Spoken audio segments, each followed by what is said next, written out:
बड़ों को सम्मान, छोटों को प्यार। मैं आकाश मौर्य आपका बहुत बहुत स्वागत करता हूं आपके अपने परिवार परीक्षा घर में। दोस्तों, आपकी परीक्षा की तैयारी में चार चांद लगाने के लिए हम आपके लिए लेकर हाजिर योग्य परीक्षाओं में पूछे गए हैं, जो कि उत्तर प्रदेश विशेष से होने वाले हैं, जिसमें हम इतिहास, कला और संस्कृति से जो है अभ्यास करने वाले हैं। दोस्तों, आपकी परीक्षा की तैयारी में चार चांद लगाने के अभ्यास प्रश्न करना भी बहुत जरूरी होता है। तो इसी के साथ हम देरी न करते हुए फटाफट आपके सामने शुरू करते हैं। आपका पहला प्रश्न दोस्तों आपके सामने है। एका आंदोलन जो कि 1921 से 1922 के बारे में निम्नलिखित में से कौन सा कथन गलत है? एका आंदोलन के बारे में निम्नलिखित में से कौन सा कथन गलत है? आपके सामने ऑप्शन दिए हुए हैं। इनमें इनका नेतृत्व मदारी पासी ने किया था। यह मुख्य रूप से जमींदारों के नेतृत्व में ब्रिटिश नीतियों के विरुद्ध जो है सी ऑप्शन होता है आपके सामने। इस आंदोलन को प्रारंभ में भारतीय राष्ट्रीय कांग्रेस का समर्थन प्राप्त था। या फिर डी इस आपके सामने ऑप्शन हो जाएगा, इनमें से कोई नहीं। चलिए फटाफट बताइए इसका करेक्ट आंसर क्या हो जाएगा। चलिए इसका सही आंसर हो जाएगा दोस्तों option number B. Option number B जो है यह मुख्य रूप से जमींदारों के नेतृत्व में और ब्रिटिश नीतियों के विरुद्ध था। यह दोस्तों प्रश्न जो है इसका उत्तर ये गलत हो जाएगा। ठीक है, इसका एक्सप्लेनेशन जो है आगे हम देखते हैं। उसके पहले हम अगला क्वेश्चन कर लेते हैं। भारत के पूर्व प्रधानमंत्री श्री चंद्रशेखर जो 1955 से 1956 में जो है प्रजा सोशलिस्ट पार्टी के महासचिव रहे थे, उत्तर प्रदेश के किस जिले के मूल निवासी थे? इसका ऑप्शन आप लोग बताइए क्या होगा सही। बिल्कुल बताते रहिए। ऑप्शन आपके सामने है गोरखपुर, बलिया, वाराणसी या फिर इनमें से कोई नहीं। बताइए आप लोग इसका करेक्ट आंसर क्या हो जाएगा। चलिए इसका सही आंसर हो जाएगा दोस्तों ऑप्शन बलिया। बलिया जो है इसका एकदम सही उत्तर हो जाएगा। ठीक है दोस्तों, इसके एक्सप्लेनेशन की बात करते हैं तो यह मुख्य रूप से जमींदारों के नेतृत्व में और ब्रिटिश नीतियों के विरुद्ध था। यही जो है इसका एकदम गलत उत्तर हो जाएगा। ठीक है, क्योंकि यह जो है यह जमींदारों का नहीं बल्कि किसानों का विद्रोह था। किसानों का विद्रोह था। वहां पर किसानों के शोषण, उच्च लागत और नजराना के खिलाफ था, जिसका नेतृत्व जो है मदारी पासी जी ने किया था।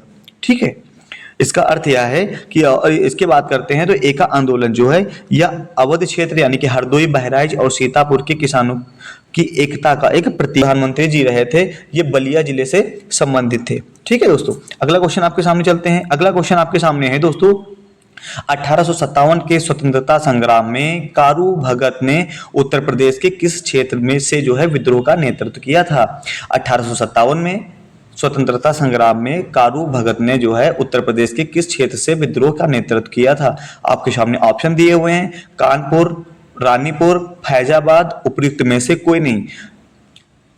इसका करेक्ट आंसर क्या हो जाएगा? चलिए इसका सही उत्तर हो जाएगा दोस्तों रानीपुर। रानीपुर से जो है 1857 के संग्राम में कारू भगत ने जो है विद्रोह का नेतृत्व किया था। ठीक है, अगला क्वेश्चन आपके सामने है। मुगल साम्राज्य के पतन के बाद 1803 में अंग्रेजों द्वारा आगरा शहर पर कब्जा करने से पहले वह किस सत्ता का नियंत्रण था? यह क्वेश्चन दोस्तों अभी जो वीपीओ का एग्जाम पूछा गया था, जो 27 अप्रैल 2025 में वीपीओ का पेपर हुआ था, उसी में पूछा गया था यह क्वेश्चन। देखिए बताइए फटाफट इसका सही उत्तर क्या होगा। ठीक है दोस्तों, बताइए इसका सही आंसर हो जाएगा दोस्तों मराठा जाएगा। ठीक है, इसके एक्सप्लेनेशन की बात कर लेते हैं तो कारू भगत जो है रानीपुर के एक प्रमुख स्वतंत्रता सेनानी थे। वही कानपुर से जो है नाना साहब और फैजाबाद से जो है मौलवी अहमदुल्ला शाह के नेतृत्व में किया गया था। यह भी क्वेश्चन जो है दोस्तों मिलान करने के लिए आपसे वीपीओ 1468 में पूछा गया था, जो अभी अप्रैल 2025 में पेपर हुआ था, जो अभी लेटेस्ट न्यू पैटर्न पे यूपीएससी के द्वारा पूछा गया था। उसमें ये क्वेश्चन पूछा गया था। इस बार टॉप ऑप्शन नंबर बी था मराठा। इसके एक्सप्लेनेशन की बात करते हैं तो 1803 में जो है अंग्रेजों ने मराठाओं को पराजित कर आगरा, अलीगढ़, मेरठ और उसके आसपास के क्षेत्रों को अपना अधिकार जमा लिया था। ठीक है, आगरा की मूल स्थापना जो है 1504 में सिकंदर लोधी जी के द्वारा की गई थी। आप लोग ये भी याद रखिएगा। स्मार्ट टिप्स की बात करते हैं तो जो है 1803 में उत्तर प्रदेश के इतिहास में अंग्रेजी सत्ता के पूर्ण विस्तार का सबसे बड़ा टर्निंग पॉइंट माना जाता है। आप लोग याद रखिएगा। ठीक है, नेक्स्ट क्वेश्चन की तरफ बढ़ते हैं। नेक्स्ट क्वेश्चन आपके सामने है दोस्तों, उत्तर प्रदेश में फतेहपुर सीकरी शहर की स्थापना का श्रेय किस मुगल सम्राट को जाता है? उत्तर प्रदेश में फतेहपुर सीकरी शहर की स्थापना का श्रेय किस मुगल सम्राट को जाता है? आपके सामने ऑप्शन है शाहजहां, ऑप्शन बी है अकबर, ऑप्शन सी है बाबर और ऑप्शन डी है इनमें से कोई नहीं। बताइए फटाफट आप लोग। देखिए ये भी अभी 2025 में जो है 2024 में जो है ये एक्सरे टेक्नीशियन का जो एग्जाम हुआ था, नए पैटर्न पे हुआ था, उसी में से ये क्वेश्चन पूछा गया था। ठीक है, इसके साथ ही साथ जो है अगला क्वेश्चन है, फतेहपुर सीकरी को पहले फतेहाबाद कहा जाता था। यह फतेह शब्द जिसका अर्थ जीत होता है यह किस भाषा से लिया गया है?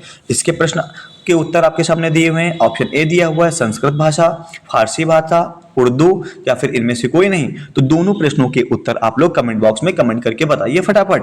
जी बिल्कुल, चलिए पहले क्वेश्चन की बात करते हैं। तो इसमें जो है फतेहपुर सीकरी में जो है इसकी स्थापना जो है, स्थापना का श्रेय जो है अकबर को जाता है, याद रखिएगा। ठीक है, और फतेहपुर सीकरी को पहले जो है फतेहाबाद कहा जाता था। यह जो है ऑप्शन नंबर बी फारसी भाषा का शब्द है। ठीक है, याद रखिएगा ये फारसी भाषा का शब्द है। यह भी देखो आपका यूपी ट्रिपल जूनियर असिस्टेंट 27 अगस्त 2023 में पूछा गया था।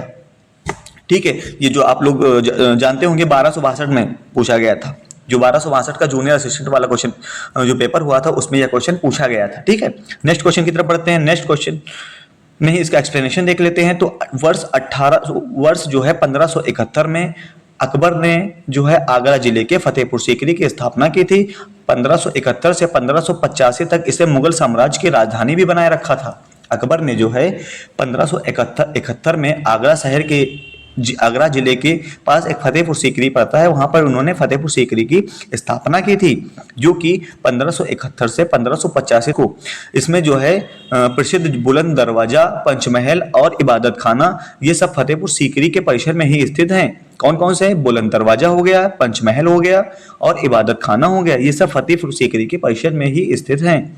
भाषा का शब्द है जिसका अर्थ है विजय होना। मुगलों की आधिकारिक भाषा और दरबारी भाषा फारसी ही थी। मुगल कालीन प्रशासन भूमि पैमाइश और स्मारकों के अधिकांश तकनीकी शब्द अरबी या उर्दू नहीं बल्कि फारसी मूल के होते हैं। आप लोग याद रखिएगा, मुगल कालीन प्रशासन की भूमि पैमाइश और स्मारकों के अधिकांश जो तकनीकी शब्द होते हैं वो अरबी या उर्दू शब्द में नहीं होते, भाषा में नहीं होते हैं, बल्कि मैक्सिमम जो होते हैं फारसी मूल के होते हैं। ठीक है, नेक्स्ट क्वेश्चन की तरफ बढ़ते हैं। नेक्स्ट क्वेश्चन आपके सामने है, ये देखिए वीडियो री एग्जाम 2023 में पूछा गया था, जो 26 जून 2023 को पेपर हुआ था, जो वीडियो री एग्जाम हुआ था, इसमें क्वेश्चन पूछा गया था प्राचीन भारत के 16 महाजनपदों में से सूरसेन महाजनपद की राजधानी कौन सी थी? 16 महाजनपदों में से सूरसेन महाजनपद की राजधानी कौन सी थी? आपके सामने ऑप्शन दिए हुए हैं, वैशाली, चंपा, मथुरा या फिर इनमें से कोई नहीं। आप लोग फटाफट कमेंट बॉक्स में कमेंट करके बताइए इसका सही उत्तर क्या होगा। और अगर चैनल पर नए हैं, अभी तक चैनल को सब्सक्राइब नहीं किया है, तो आपसे रिक्वेस्ट है चैनल को सब्सक्राइब करके बेल आइकन को प्रेस कर लीजिए, ताकि आने वाली सभी लेटेस्ट वीडियो की अपडेट आपको मिलते रहे। ठीक है दोस्तों, चलिए इसका करेक्ट आंसर हो जाएगा दोस्तों option number C Mathura. Mathura जो है यह सूरसेन महाजनपद की राजधानी थी। ठीक है, नेक्स्ट क्वेश्चन आपके सामने है, निम्नलिखित में से कौन सा स्थान उत्तरी कौशल जनपद की राजधानी थी जहां महात्मा बुद्ध ने सर्वाधिक वर्षाकाल बिताया था? बताइए फटाफट आप लोग कमेंट बॉक्स में कमेंट करके इसका सही उत्तर क्या हो जाएगा। ऑप्शन आपके सामने दिए हुए हैं, कौशाम्बी, श्रावस्ती, अहिछत्र या फिर इनमें से कोई नहीं। यह देखिए आप, ये भी आपका जो है 27 अगस्त 2023 में क्वेश्चन पूछा गया था, ये जूनियर असिस्टेंट में क्वेश्चन पूछा गया था। इसका सही उत्तर हो जाएगा दोस्तों आपके सामने हो जाएगा श्रावस्ती इसका एकदम करेक्ट आंसर हो जाएगा। ठीक है, नेक्स्ट क्वेश्चन की तरफ बढ़ते हैं। नेक्स्ट क्वेश्चन आपके सामने है, इसका एक्सप्लेनेशन दिया हुआ है, मथुरा सूरसेन महाजनपद की राजधानी मथुरा थी। अन्य विकल्पों में जो वैशाली वैशाली जो है वज्जी महानगर की और चंपा जो है अंग महाजनपद की राजधानी थी। ये क्वेश्चन आप लोग याद रखिएगा, महाजनपद से जो है अभी एग्जाम हुआ था 1200 वाला जो स्टेनो का क्वेश्चन का पेपर हुआ था, इसमें भी महाजनपद की राजधानी को मिलाने के लिए जो है क्वेश्चन आया था। ठीक है, तो महाजनपद आपके लिए बहुत जरूरी हो जाते हैं, इस पे आप लोग विशेष ध्यान दीजिएगा। ठीक है, अगर बात करते हैं तो श्रावस्ती जो है उत्तरी कौशल की राजधानी श्रावस्ती थी, दक्षिणी कौशल की राजधानी साकेत या अयोध्या थी। महात्मा बुद्ध ने अपने जीवन काल का अधिकांश समय जो है सबसे ज्यादा उपदेश जो है यहीं पर श्रावस्ती में ही बिताए हैं। ठीक है दोस्तों, कंफ्यूजन से बचने के लिए अगर बात करते हैं तो बुद्ध का पहला उपदेश जो है यह सारनाथ में हुआ था, जबकि सर्वाधिक उपदेश जो है इन्होंने श्रावस्ती में दिया था। ठीक है, पहला उपदेश जो है यह सारनाथ में हुआ दिया था महात्मा बुद्ध जी ने, और सबसे ज्यादा उपदेश जो है महात्मा बुद्ध जी ने श्रावस्ती में दिए थे। अगला क्वेश्चन आपके सामने है, उत्तर प्रदेश में स्थित भदोई निम्नलिखित में से किस कला या हस्तशिल्प के लिए जो है विश्व स्तर पर प्रसिद्ध है? आपके सामने ऑप्शन दिए हुए हैं, साड़ी की बुनाई के लिए, कालीन के निर्माण के लिए, चमकदार मिट्टी के बर्तन के लिए, या फिर उपर्युक्त में से कोई नहीं।